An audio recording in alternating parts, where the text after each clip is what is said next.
1970년에요. 아폴로 13호가 달로 가던 중에 정말 치명적인 사고를 겪었잖아요. 그때 산소 부족으로 우주 비행사들이 위험에 처했는데 그 생명을 구한 결정적인 기술이 있었어요. 바로 이산화탄소를 흡수하는 수산화 리튬 필터. 근데 놀라운 건 그 필터를 만들었던 회사가 지금은 전기차 시대의 핵심 동력, 그러니까 배터리용 리튬을 공급하는 세계 최대 기업 중 하나라는 겁니다. 알고 계셨나요? 바로 앨범알 이야기입니다. 오늘은 여러분께서 보내주신 자료들을 바탕으로 해서요. 이 앨범알이라는 어찌 보면 좀 낯선 특수화학 기업의 진짜 DNA랄까요? 그걸 한번 깊이 파헤쳐 보려고 합니다. 단순히 보고서 읽듯이 하는 게 아니고요. 진짜 한 편의 다큐멘터리처럼 이 기업의 아주 극적인 탄생 이야기부터 지금의 막강한 경쟁력, 그리고 앞으로의 도전 과제까지 함께 탐험해 보겠습니다. 자, 그럼 앨범알의 세계로 한번 들어가 볼까요? 근데 앨범알의 시작은 정말 의외예요. 1887년에 버지니아 리치몬드에서 세워진 작은 제지 회사였다고요. 지금 모두 생각하면 전혀 상상이 안 가는데요. 그렇죠. 역사가 벌써 130년이 넘었으니까요. 근데 이 평범해 보였던 제지 회사의 운명을 완전히 뒤바꾼 사건이 1962년에 터집니다. 당시 회사를 이끌던 F.D. 고토알드라는 사람이 정말 놀라운 결정을 내려요. 뭐냐면 자기 회사보다 무려 3배나 더 큰 화학회사 에틸 코퍼레이션을 인수하기로 한 거죠. 네, 13배나 큰 회사를요. 아니, 그게 어떻게 가능했죠? 제지회사가 화학회사를, 그것도 자기보다 훨씬 큰, 좀 상식적으로 이해가 안 가는데요. 바로 그 지점이 앨범알 DNA의 첫 번째 단서라고 할 수 있습니다. 그 당시로서는 정말 파격적인 방식, LBO라고 하죠. 레버리지 바이아웃. 그러니까 막대한 빚을 내서 기업을 사들이는 방식을 쓴 거예요. 이게 워낙 무모해 보이니까 월스트리트에서는 요나가 고래를 삼켰다, 이렇게 표현했을 정도래요. 그러니까 앨범알이 아주 초기부터 엄청난 금융 리스크를 감수하고서라도 사업의 판을 바꾸려는 그런 강력한 의지가 있었다는 걸 보여주는 거죠. 와, 대단하네요. 근데 에틸 코퍼레이션, 이름이 어디서 들어본 것 같은데? 혹시 그 예전에 논란 많았던 휘발유 첨가제 만들던 회사가 맞나요? 네, 정확히 보셨습니다. 에틸 코퍼레이션이 당시 자동차 엔진 성능 높인다고 쓰였으면 납중독 같은 심각한 환경, 건강 문제를 일으켰던 유독성 물질, 테트라에틸랍, TEL이라고 하죠. 그걸 생산해서 악명이 높았던 회사예요. 이 인수로 앨범알이 화학산업이라는 새로운 성장 동력을 얻긴 했는데 동시에 이 환경 논란이라는 꼬리표도 달게 된 셈이죠. 물론 시대가 변하면서 유연 휘발유 위험성이 커지니까 1994년에 이 논란 많던 사업 부문을 에틸 코퍼레이션이라는 이름으로 다시 떼어냅니다. 분사를 시킨 거죠. 그리고 남은 특수화학 사업 부분이 지금의 앨범알 코퍼레이션으로 재탄생한 거고요. 어찌 보면 과거랑 좀 선을 긋고 새 이미지 만들려는 전략적 선택이었던 거죠. 이야, 제지 회사로 시작해서 위험천만한 LBO로 논란의 화학 회사를 삼키고 또 그걸 다시 분사시키고 정말 파란만장한 변신의 역사네요. 그럼 지금의 핵심 사업, 이 리튬 거인으로 딱 거듭난 결정적인 순간은 언제였을까요? 이것도 그런 변신 DNA가 또 나온 건가요? 네, 그렇다고 볼 수 있습니다. 2015년인데요. 약 62억 달러, 우리 돈으로 하면 8조 원이 넘는 거금을 들여서 로크우드 홀딩스라는 회사를 인수합니다. 이게 결정적인 변곡점이었어요. 이 인수가 왜 앨범알 역사에 또 다른 신의 한 수로 평가받냐면요.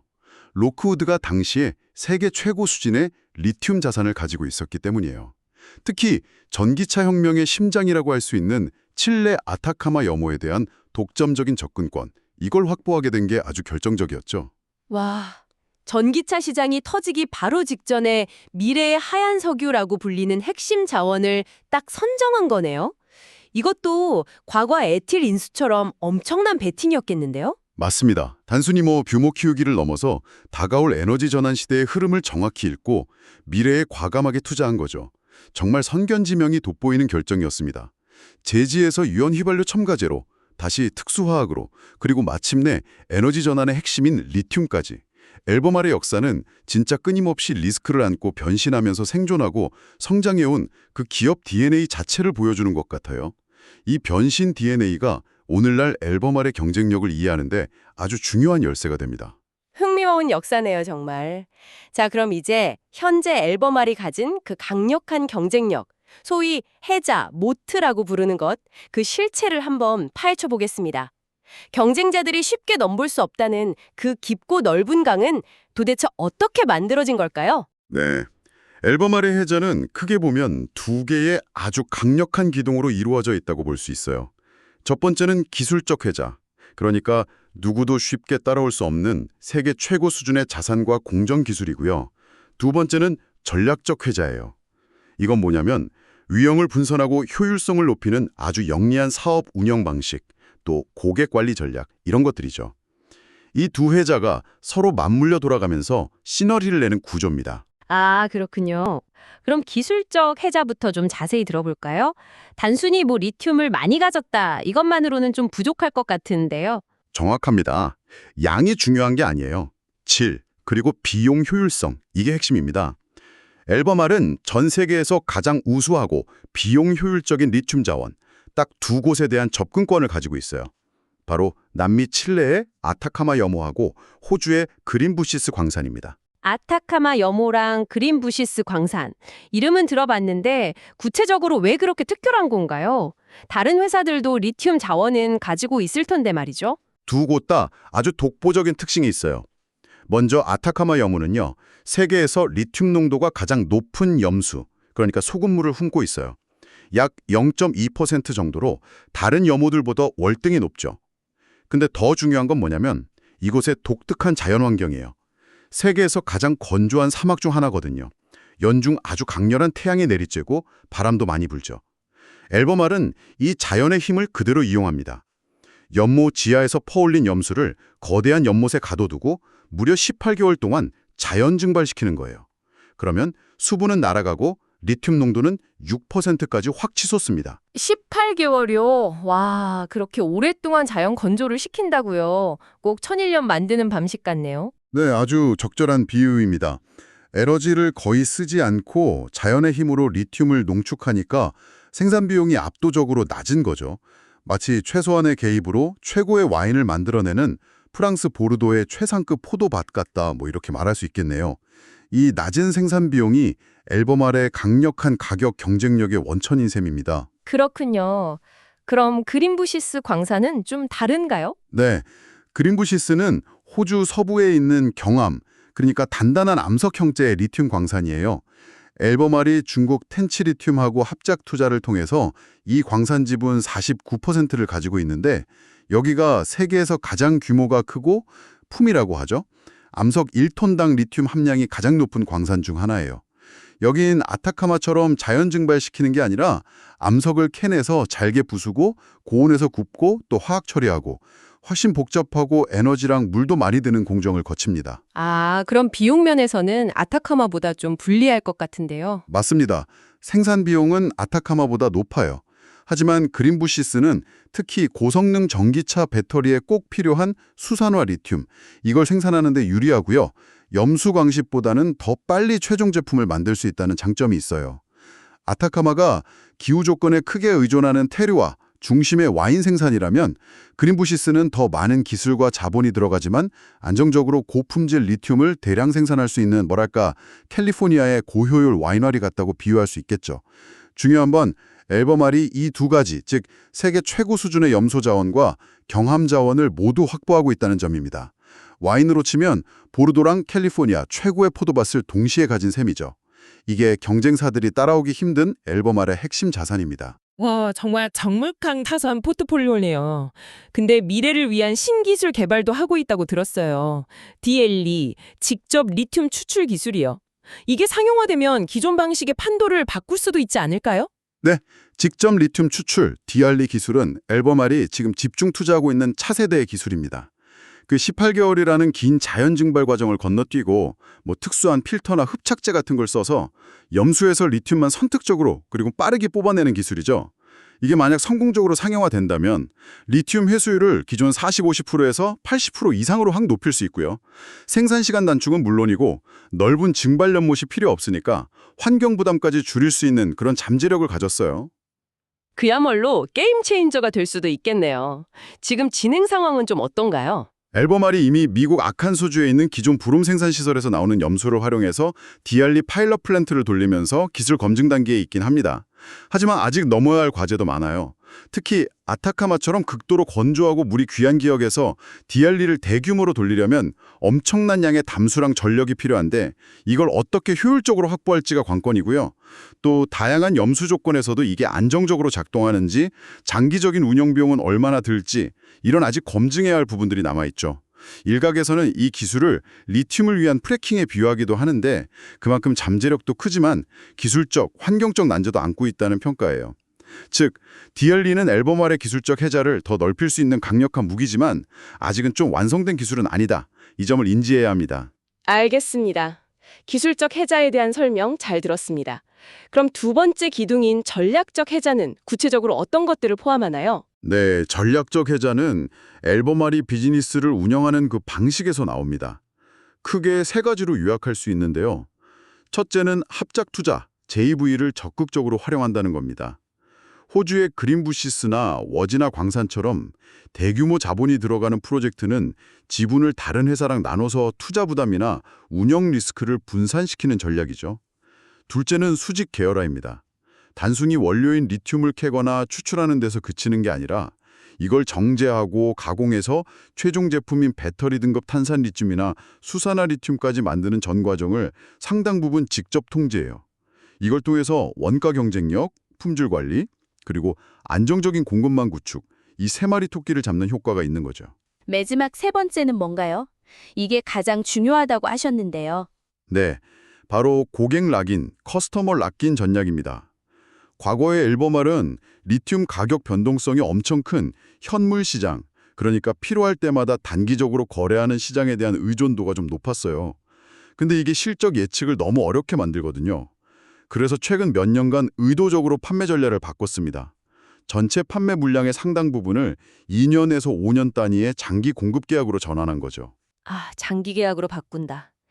이게 구체적으로 어떤 이점을 주네요. 근데 가격 변동성 위험을 완전히 피할 수는 없을 텐데요. 물론 장기 계약이라고 해서 가격이 딱 고정되는 건 아니에요. 대부분 특정 리튬 가격 지수에 연동돼서 가격이 변동하는 구조를 가지죠. 하지만 완전히 예측 불가능하게 막 급등락하는 현물 가격보다는 훨씬 안정적이고 예측 가능한 현금 흐름을 만들 수 있다는 거예요. 대표적인 예가 포드 자동차와의 계약인데요. 2026년부터 5년간 총 10만 톤 이상의 배터리급 수산화 리튬을 공급하기로 했어요. 이게 전기차 약 300만 대를 만들 수 있는 어마어마한 규모입니다. 물론 최근처럼 리튬 가격이 급락하는 시기에는 유연하게 현물이나 단기 계약 비중을 일부 늘리기도 하지만 현재 약 50% 수준이라고 하더라고요. 기본적인 전략은 우량 고객과의 장기 계약을 통해서 안정적인 수요 기반을 확보하는 겁니다. 아, 그렇군요. 고객세 입장에서는 핵심 소재를 안정적으로 확보해서 좋고 앨범알은 미래 수요랑 수익을 예측 가능하게 만드니까 안정적인 투자나 운영을 할 수 있고 서로 윈윈인 전략처럼 들리네요. 근데 이런 장기 계약 전략이 항상 유리하게만 할까요? 예를 들어서 만약에 시장 가격이 예상보다 훨씬 더 폭등하면 오히려 손해를 볼 수도 있지 않을까요? 네, 아주 중요한 지적이십니다. 실제로 그런 위험이 당연히 존재하죠. 그래서 앨범알의 장기 계약은 단순히 물량하고 기간만 정하는 게 아니라 가격 결정 방식을 아주 정교하게 설계해요. 보통 리튬 가격 지수에 연동하되 가격 변동폭에 상한선이랑 하한선, 컬러를 두거나 아니면 특정 기간마다 가격을 다시 협상하는 조항, 프라이스 리오프너 같은 걸 포함시키는 경우가 많아요.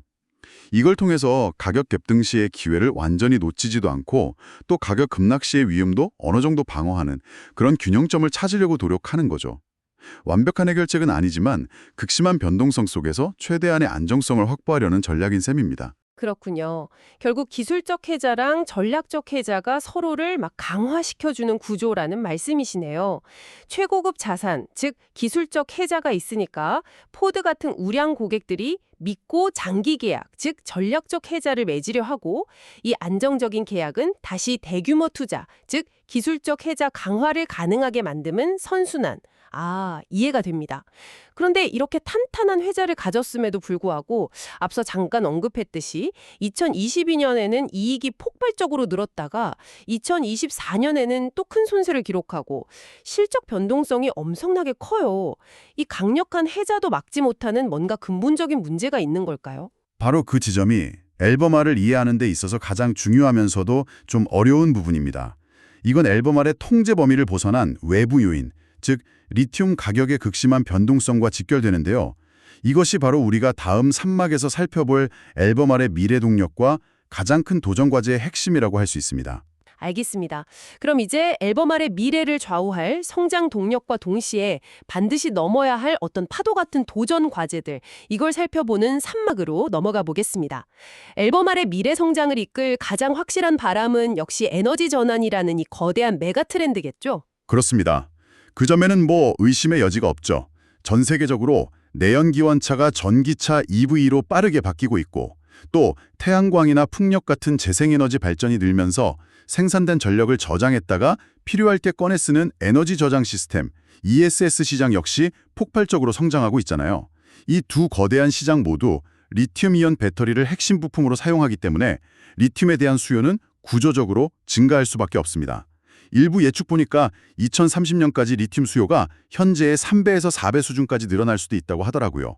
앨범알은 이 거대한 변화의 최전선에서 가장 중요한 역할을 하는 핵심 공급자 중 하나인 셈이죠. 엄청난 기회가 눈앞에 펼쳐져 있는 건 분명해 보이는데 아까 예고하신 것처럼 리스크 요인들도 만만치 않아 보입니다. 투자자 입장에서 반드시 짚고 넘어가야 할 위험 요소들은 뭘까요? 네. 앨범말의 밝은 미래 전망, 그 이면에 가려진 주요 리스크들을 명확히 인지하는 게 중요합니다. 크게 4가지 정도로 정리해 볼 수 있겠습니다. 첫째는 아까부터 계속 강조했던 리튬 가격의 극심한 변동성입니다. 이게 앨범말의 수익성이랑 주가에 가장 직접적이고 큰 영향을 미치는 요인이에요. 2022년에 리튬 가격 폭등했을 때는 엄청난 이익을 냈지만 이후 가격이 80% 이상 폭락하니까 실적이 급격히 나빠졌죠. 수요 공급 전망 변화, 각국 정책, 심지어 투자자들 심리 변화에 따라서도 가격이 그냥 롤러코스터를 타기 때문에 앨범알에 아무리 장기 계약 비중을 높인다고 해도 이 변동성에서 완전히 자유로울 수는 없어요.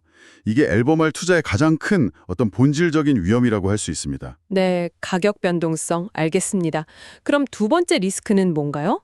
지정학적 위험 이야기도 있었는데요. 네, 두 번째가 바로 지정학적 및 규제 리스크. 특히 앨범알의 핵심 자산이 있는 칠레에서의 사업 환경 변화 가능성입니다. 2023년 4월에 칠레의 가브리엘 보리치 대통령이 국가 리튬 전략이라는 걸 발표하면서 시장에 큰 충격을 줬어요. 핵심 내용이 뭐냐면 앞으로 칠레의 리튬 개발 프로젝트는 국가가 주도하고 민간 기업은 소수 지분만 참여하는 방식으로 바꾸겠다, 이런 거였죠. 이것 때문에 사실상 국유화 아니냐는 우려가 커졌습니다. 그렇다면 앨범알의 칠레 사업도 당장 큰 타격을 입는 건가요? 아타카마 염호가 핵심 중에 핵심인데 말이죠. 여기서 중요한 세부 사항을 정확히 봐야 하는데요. 칠레 정부가 이 새로운 국가 전략을 발표하면서 기존에 합법적으로 체결된 계약은 존중한다는 점을 분명히 했습니다. 앨범말이 아타카마 염호에서 리튬을 생산할 수 있는 계약은 2043년까지 유효합니다. 이게 계약 기간이 2030년에 끝나는 경쟁사 SQM하고 비교했을 때 매우 중요한 차이점이에요. 즉, 칠레의 정책 변화가 앨범알에게 미치는 단기적인 직접 영향은 제한적이다, 이런 의미입니다. 물론 2043년 이후에 계약 연장이나 신규 프로젝트 추진에는 불확실성이 커진 건 사실이지만 적어도 앞으로 한 20년 가까이는 현재 사업 구조를 유지할 수 있는 법적 근거가 있는 셈이죠. 2043년까지 계약이 유효하다는 점은 확실히 중요한 완충 장치네요. 그럼 세 번째 리스크는 기술적인 위협인가요? 맞습니다. 세 번째는 기술적 파괴, Technological Disruption, 가능성, 특히 나트륨 이온 배터리의 부상입니다. 나트륨, 그러니까 소듐은 리튬하고 화학적으로 비슷하지만 지구상이 훨씬 풍부하고 가격도 10분의 1 수준으로 저렴해요. 그래서 배터리 업계에서는 나트륨 이온 배터리를 리튬 이온 배터리의 잠재적 대안으로 활발히 연구 개발하고 있죠. 만약에 나트륨 이온 배터리가 리튬 이온 배터리 성능을 따라잡는다면 리튬 수요 자체가 줄어들 수 있다, 이런 우려가 있습니다. 나트륨 이온 배터리가 정말 리튬 이온을 대체할 가능성이 있을까요? 현재 기술 수준에서는 한계가 좀 명확합니다. 나트륨 이온 배터리의 가장 큰 약점은 에너지 밀도가 낮다는 거예요. 즉, 같은 무게나 부피에 저장할 수 있는 에너지 양이 리튬 이온 배터리보다 훨씬 적어요. 또 충전과 방전을 반복할 수 있는 수명, 사이클 라이프도 아직은 좀 짧고요. 따라서 주행거리가 중요하고 가벼워야 하는 고성능 전기차 시장에서는 당분간 리튬이온 배터리를 대체하기는 어려울 걸로 보입니다. 하지만 에너지 밀도가 상대적으로 덜 중요하고 가격이 아주 중요한 분야, 예를 들면 고정형 에너지 저장 장치, ESS나 저가형 단거리 전기차, 전기자전거 이런 데서는 충분히 경쟁력을 가질 수 있어요. 그래서 나트륨 이온 배터리는 리튬 이온 시장 전체를 뒤흔들 실존적 위협이라기보다는 특정 틈새 시장, 니체 마켓에서의 경쟁 심화 요인으로 보는 것이 더 정확할 것 같습니다. 물론 장기적인 기술 발전 가능성은 계속 주시해야겠죠. 알겠습니다. 마지막 네 번째 리스크는 뭔가요? 네 번째는 환경사회 지배구조, ESG 리스크입니다. 특히 아타카마 사막 같은 극도로 건조한 지역에서 염수를 증발시켜 리튬을 추출하는 방식은 막대한 양의 물을 필요로 하거든요. 이게 물 부족에 시달리는 지역사회, 특히 원주민 공동체의 생존과 직결되는 문제이기 때문에 지속적인 갈등의 소지가 있습니다. 실제로 앨범알은 과거 칠레 규제 당국으로부터 허가된 양보다 더 많은 지하수를 추출했다는 이유로 벌금을 부과받고 또 물 사용 계획 승인이 지연되는 그런 어려움을 겪기도 했었어요. 이건 ESG 리스크가 단순히 기업 이미지 문제가 아니라 실제 사업 운영이나 허가 획득에 직접적인 영향을 미치는 재무적 리스크라는 걸 보여줍니다. 따라서 지역사회와의 관계관리, 물 사용 효율화 같은 지속 가능한 운영 방식을 확보하는 것이 앨범알의 장기적인 성공에 필수적인 과제라고 할 수 있겠습니다. 야, 리튬 가격이라는 거친 파도 위에서 지정학적 긴장감, 새로운 기술의 추격, 그리고 환경 문제까지 정말 고려해야 할 변수가 많군요. 기회와 위험이 그야말로 촘촘하게 얽혀있는 상황이네요. 오늘 저희는 앨범알이라는 기업의 DNA를 함께 파헤쳐 보았습니다. 130여 년 전 작은 제지회사에서 시작해서 고래를 섬기는 듯한 과감한 LBO, 그리고 에너지 전환 시대를 내다본 선견지명 있는 인수를 통해 끊임없이 변신하면서 리튬 거인으로 성장한 과정이 정말 한편의 드라마 같았습니다. 아폴로 13호의 그 영웅담 뒤에 숨겨진 기술이 오늘날 전기차 혁신과 맞닿아 있다는 그 연결고리도 참 흥미로웠고요. 네, 오늘 논의를 통해 앨범알에 대한 몇 가지 핵심적인 투자 인사이트를 정리해 볼 수 있을 것 같습니다. 첫째, 앨범알의 진짜 혜자는 단순히 리튬 매장량이 많다는 게 아니라 세계 최고 수준의 저비용 아타카마 및 고품질 그린부시스 핵심 자산에 대한 독보적인 접근성이라는 점입니다. 이게 경쟁사 대비 우위를 점하는 근본적인 힘이고요. 둘째, 리튬 가격의 극심한 변동성은 앨범알이 통제하기 어려운 가장 큰 구조적 리스크입니다. 장기 계약 등으로 완화 노력을 하고는 있지만 이 변동성과의 싸움은 앞으로도 계속될 거라는 점을 명심해야 합니다. 셋째, 칠레의 정책 리스크나 나트륨 이온 배터리의 위협은 단기적으로는 좀 제한적으로 보입니다. 2043년까지 유효한 칠레 계약과 아직 뚜렷한 기술적 한계를 가진 나트륨 이온 배터리는 앨범알의 핵심 사업 기반을 당장 흔들기는 어려워 보입니다. 하지만 장기적인 관점에서는 계속 주시해야 할 변수들이죠. 네, 오늘 분석이 앨범알이라는 기업을 단순히 리튬 주식 이렇게 보는 것을 넘어서 그 안에 숨겨진 역동적인 역사와 복잡한 현재, 그리고 불확실하지만 기회가 공존하는 미래를 입체적으로 이해하시는 데 도움이 되었기를 바랍니다. 마지막으로 오늘 나눈 이야기들을 바탕으로 이런 질문을 던져보며 마무리하고 싶네요. 극심한 가격 변동성이라는 피할 수 없는 파도와 다양한 지정학적, 기술적, 환경적 도전 속에서 앨범알이 지난 수십 년간 쌓아올린 이 강력한 혜자는 과연 미래에도 지속될 수 있을까요? 에너지 전환이라는 거대한 시대적 항해 속에서 이 원소의 거인은 앞으로 또 어떤 경로를 그려나가게 될까요? 이 질문에 대한 여러분 각자의 답을 한번 깊이 고민해 보시면 좋겠습니다.